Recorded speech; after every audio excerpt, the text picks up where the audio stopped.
Dua oknum polisi dan satu oknum TNI ditangkap karena diduga terlibat penjualan senjata dan amunisi kepada kelompok kriminal bersenjata Papua. Oknum TNI dan polisi itu terancam dipecat dan hukum penjara seumur hidup atau hukuman mati. Para pelaku yang terlibat penjualan senjata api hingga ke Bintuni, Papua Barat dihadirkan oleh polisi di Ambon, Maluku. Sementara satu oknum anggota TNI yang terlibat penjualan ratusan amunisi sudah ditahan dan diperiksa di markas polisi militer Angkatan Darat Kodam 16 Patimura. Tidak hanya oknum TNI dan polisi, warga sipil juga ditangkap karena terlibat penjualan senjata.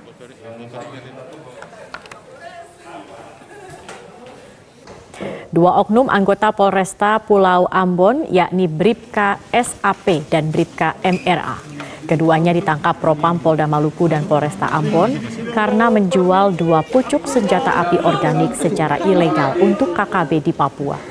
Kapolresta Pulau Ambon dan Pulau Lease, Kombes Polisi Leo Surya Nugraha Simatupang mengatakan, kedua oknum anggota Polresta Ambon ini ditangkap atas pengembangan kasus penangkapan seorang warga sipil di Bintuni, Papua, terkait penjualan senjata api ilegal ke KKB di Papua.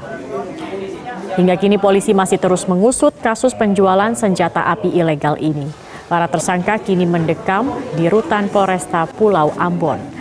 Selain itu, Danintel Kodam 16 Patimura juga menangkap seorang oknum anggota TNI berpangkat Raka berinisial M karena diduga menjual 600 butir amunisi ke KKB di Papua. Mabes Polri menyatakan dua oknum polisi yang ditangkap diduga berperan sebagai perantara penjualan senjata ke kelompok kriminal bersenjata. Keterlibatan oknum lain tengah diselidiki. Dan juga Polda Maluku masih mendalami, dan tim Propam Mabes Polri sudah turun ke Maluku untuk mendalami juga. Kita belum dapat kesimpulan sejauh mana dugaan-dugaan ya, penjualan senjata dan amunisi tersebut kepada KKB ya.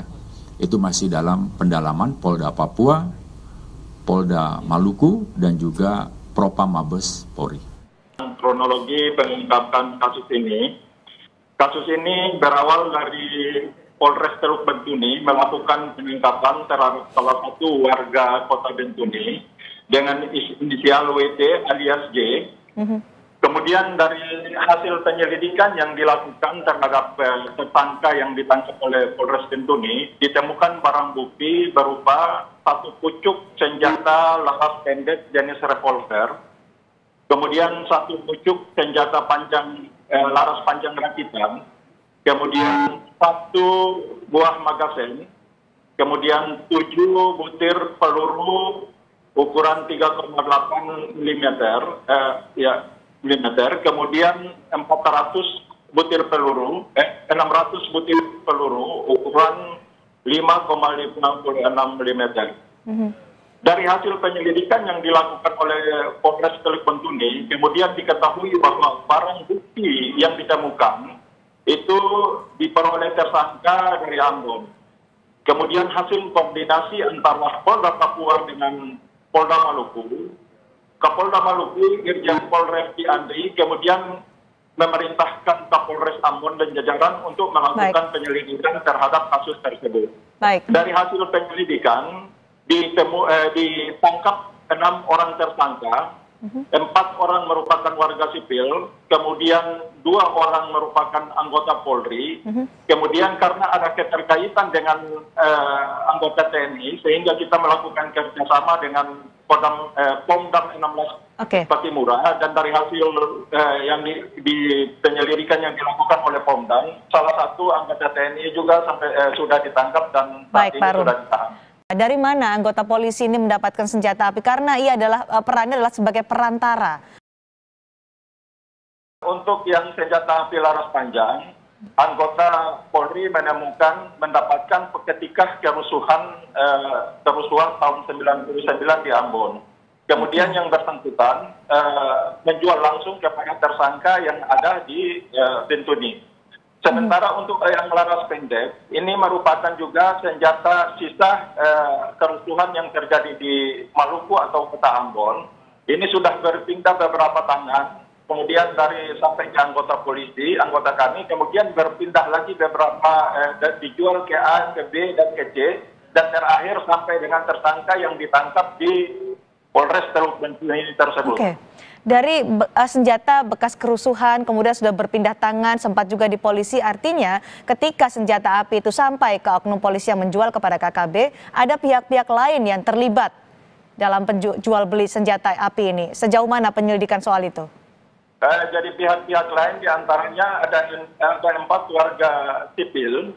Kemudian dari 4 warga sipil ini sudah kami lakukan penangkapan terhadap mereka, dan sementara kami melakukan penyelidikan lebih lanjut untuk mengetahui keterlibatan daripada oknum ataukah anggota masyarakat lainnya. Okay. Sementara barang bukti 600 butir peluru kaliber 5,56 mm ini diperoleh tersangka yang di Polres Bentuni dari salah satu oknum anggota TNI yang saat ini sudah ditangkap, dan sementara Pomdam juga melakukan pengembangan terhadap kasus tersebut, apakah melibatkan orang lain atau unsur lain di dalam kasus tersebut.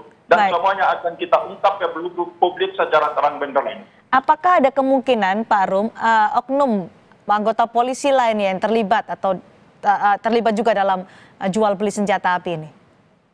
Untuk sementara kami masih mendapatkan bukti terkait dengan 2 orang ini. Namun yang jelasnya dari perintah dari Bapak Kapolri maupun Pak Kapolda Maluku, siapapun yang terlibat dalam kasus ini, baik itu anggota Polri maupun anggota masyarakat, akan diungkap secara terang benderang tanpa perlu untuk kita menyembunyikan atau kita melindungi siapapun dia. Karena banyak pihak menyebut kasus ini bisa saja menjadi merupakan jaringan atau melibatkan jaringan. Apakah penyelidikan sudah sampai ke sana untuk menguak siapa saja pihak-pihak terlibat dan kemungkinan ada jaringan dalam jual beli senjata api ini? Inilah yang sementara kita masih lakukan pengembangan. Kita melakukan koordinasi terus dengan Polres Teluk Bentuni untuk mengungkap baik itu jaringan yang ada di Ambon maupun jaringan yang ada di Bentuni dan Papua lainnya. Oke, dari pemeriksaan Pak Rum, apa sebenarnya motif pelaku menjual senjata, terutama adalah anggota Polri?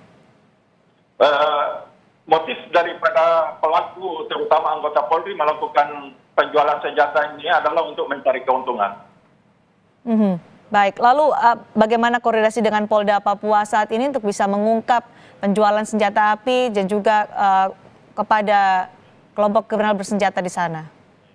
Yang jelasnya koordinasi yang kami lakukan selama ini sangat berjalan berlangsung dengan baik, sehingga antara saksi yang ada di Papua maupun pelaku-pelaku yang ada di sini, ya itu bisa kami melakukan penangkapan terhadap mereka. Kemudian kita tetap melakukan koordinasi untuk mengungkap jaringan-jaringan yang ada di Papua, tidak hanya mungkin terbatas dengan kasus ini, siapa tahu mungkin dengan kasus-kasus yang lain kita akan berusaha untuk ungkap selengkapnya dan kita akan publikasikan ke masyarakat.